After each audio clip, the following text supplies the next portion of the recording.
if you want to call it brilliance.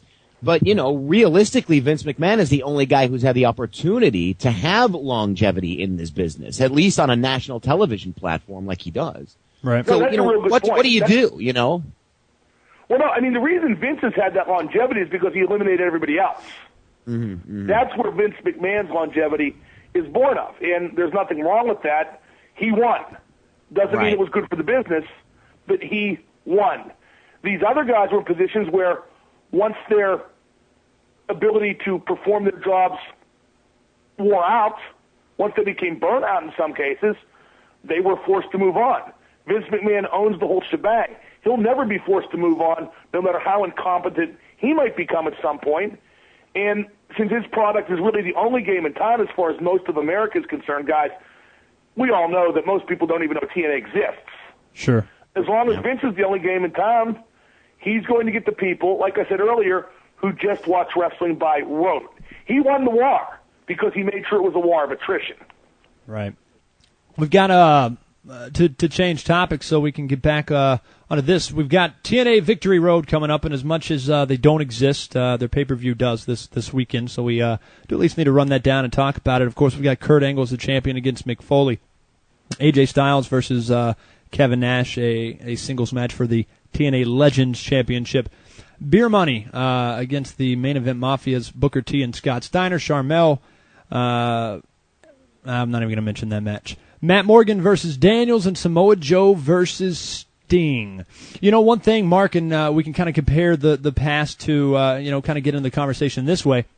One thing that I always thought TNA did very well, at least in their earlier days, where, even if you didn't necessarily care for what they put out there on TV, because a lot of times it seemed like it left a lot to be desired.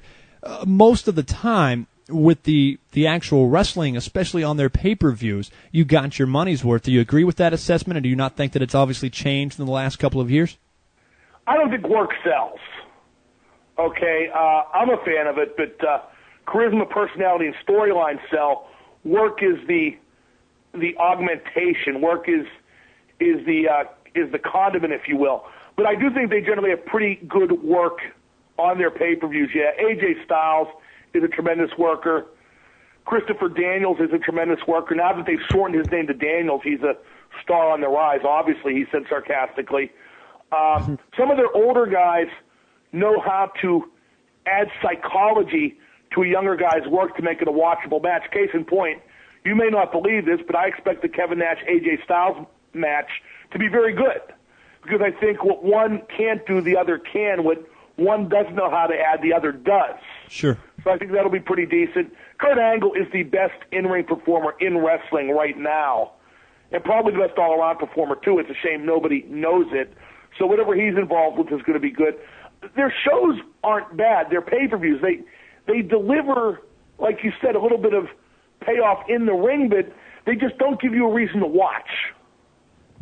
Well, I agree. Well, I think that the storylines and the entertainment factor, as you said, are the ones that obviously make you buy the pay-per-views. They seem to.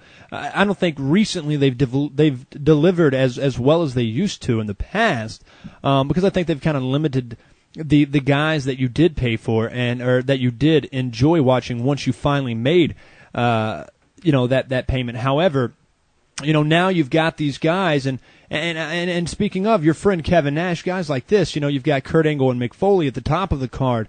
You've got Samoa Joe working with Sting. Daniels normally works with one of the Main Event Mafia, so he can also get, some of the legends, the experience there. But I guess the difference being, in my personal opinion, it's kind of, do you think that they need to draw that line? Was it necessary to bring in the guys, because that was the common argument back there in the day, was when was enough with bringing in a lot of your former WWE guys, such as the Kurt Angles and the Christians and the Dudleys and the Stings, et cetera, et cetera.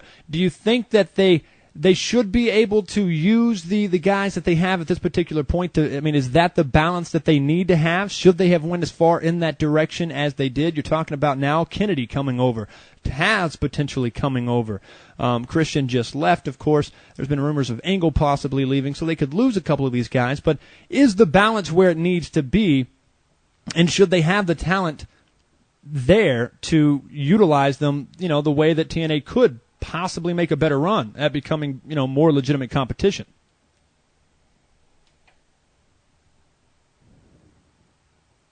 Did we lose him? I think we did. I'm assuming we did. Assuming he'll call back in. Does he have to call back in, or you need to call him? No, he'll call back in, but go ahead. Okay.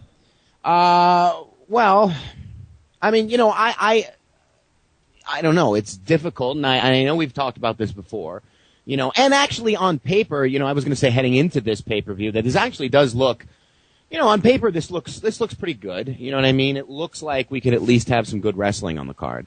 I think the problem here is, and I think Mark Madden hit it on the head when he said, they're not really giving us a reason to watch TNA. And I think the main reason why is because they're giving us things we've already seen in the past. And one of my questions that I was going to ask Mark, and I still want to get his feedback on this when he calls back in, is, what I wonder what the guys, especially the ones that he's spoken with. Of course, we know he speaks with Kevin Nash all the time. I wonder how some of these veterans feel about what they're doing in TNA right now, and whether or not they feel like it's something that they did in WCW 10 years ago, and whether or not the fact that TNA has started to sort of go in that direction is the reason why they're not giving us what we want to watch, or a reason to watch, because they're giving us something we already have watched in the past, or at least some kind of an incarnation of it. And, of course, we got the opinion back when we interviewed Johnny Devine, when he said, of course, TNA and Spike TV had the thought process that, if you bring in these established stars, this is what's going to help bring in the ratings. Well, the question becomes then, was that not true? I think he's calling. Are you calling him? Hello? Yeah. Mark, you there?